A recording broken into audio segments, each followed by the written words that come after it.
காடை ஈஸ்வரர் கோவில் கும்பாபிஷேகம் முடிந்த பிறகு எனக்கு இப்போ தான் வர்றதுக்கு சந்தர்ப்பம் கிடச்சிது. அதனால் நான் இன்றைக்கி காடை ஈஸ்வரர் கோயிலுக்கு வந்தேன் சாமி கும்பிட. உங்களுடைய பார்வைக்காக நீங்களும் வாங்க, என்னோட காடை ஈஸ்வரனை அழகாக கும்பிடுவோம். இதெல்லாம் வந்து அன்னதான கூடுங்க. அன்றைக்கி செஞ்சாங்க இல்லையா அந்த பூஜைகள் செஞ்ச இடம், அது பாருங்க இங்கே எவ்வளோ அழகாக அப்படியே இருக்குது. கிட்ட போய் உங்களுக்கு அங்கே இருக்கக்கூடியது எல்லாமே நான் காட்டுறேன். முதல்ல வந்து பிள்ளையார்கிட்ட போய் பிள்ளையாரை சாமி கும்பிட்டு அதுக்கப்புறமா நம்ம உள்ளுக்குள்ளே போகலாம். நடை திறந்துருக்கா என்னன்னு தெரியல, 1 மணிங்கிறதுனால நடை சாத்திட்டாங்களா என்னன்னு தெரியல.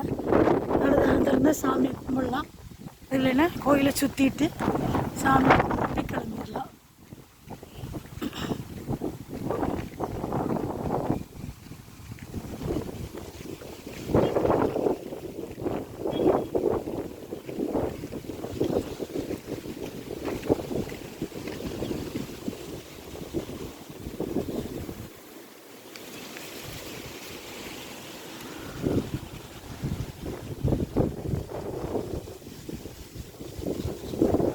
இப்போ நம்ம பிள்ளையாரை கும்பிட போகிறோம்.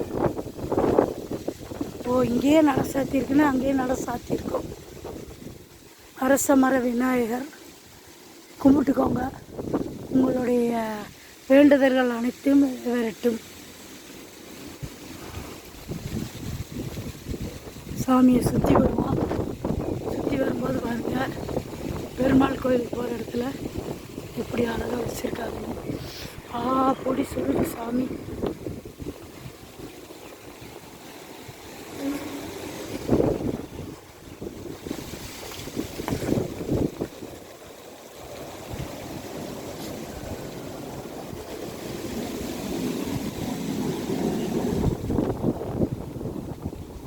சரியான சூடுங்க. கடப்பக்கல்ல கால் பயங்கரமாக சூடுது. சரி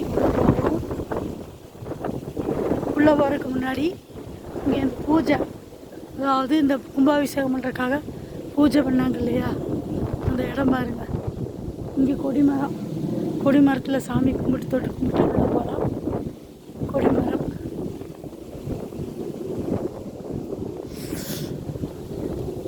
பிள்ளையாரப்பா பிள்ளையாரப்பா பிள்ளையாரப்பா.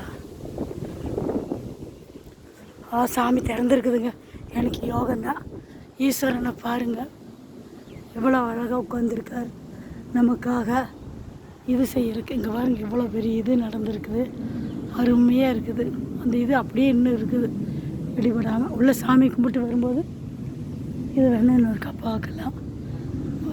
பூஜை பண்ண இடம். நம்ம உள்ளுக்குள்ளே இப்போ கோயிலுக்குள்ளே என்ட்ராகிறோம்.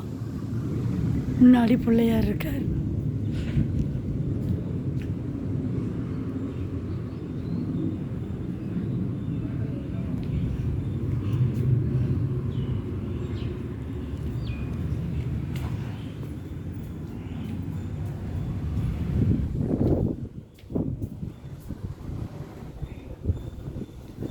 இங்கேருந்து பாருங்க கொடிமரம், கோயில் அப்படியே சுற்றி வரும்